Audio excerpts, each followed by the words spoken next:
Hello বন্ধুরা, কেমন আছো? তো আজকে আমরা চলে আসলাম নতুন মিনি ব্লগ নিয়ে। তো সাবস্ক্রাইব, শেয়ার, কমেন্ট সব করবে, লাইকও করবে। তো আমি এসেছিলাম আজকে হৈনাবির মেলায়।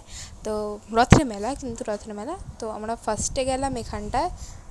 আলু এই ভাজাগুলো হয় না, রোল রোল পাকানো, ওগুলো খেয়েছিলাম।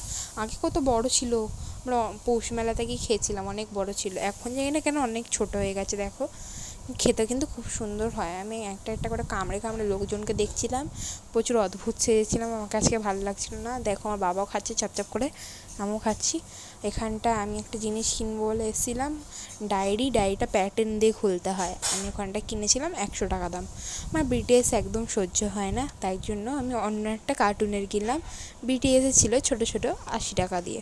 আমি ওটা পছন্দ করি না বলে আমি কিনলাম না। অনেকক্ষণ দামাদামি করার পরে এটা আমরা কিনলাম, টেনে টুনে হিজড়ে হাজরে ওটা কিনলাম। ওখানে কানের কিনবো ভাবছিলাম, কিন্তু কিনলাম না।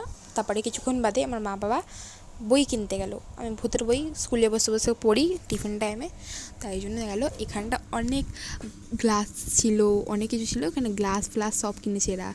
আর এখান থেকে কটা ঝুড়ি ফুড়ি কিনেছে। আর দেখো, নাগলদোলনায় সবাই হেই হই করছে। আমি খাচ্ছিলাম মোমো, কেমনি হবে দেখো। তারপর আমার দোলনায় উঠছিলাম, দেখতেই পাচ্ছ। আমি আর বাবা, আমার মা উঠতে ভয় পায় বলে আমার মা ক্যামেরায় ধরেছে।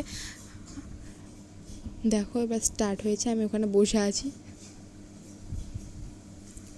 আমার আজকে শরীরটা একটু ভালো লাগছিল না, তাই জন্য একটুখানি গাধার মতো ছিলাম।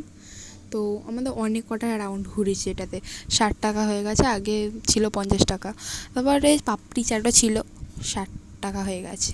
50 টাকা ছিল। এত দাম বাড়ালে আমরা যাবো কোথায়? একদিন না একদিন দেখতে হবে। আমরা 100, 1000, 1 লাখ টাকা দিয়ে কিনছি। তো আজকে এখানটাই শেষ করলাম আইসক্রিম।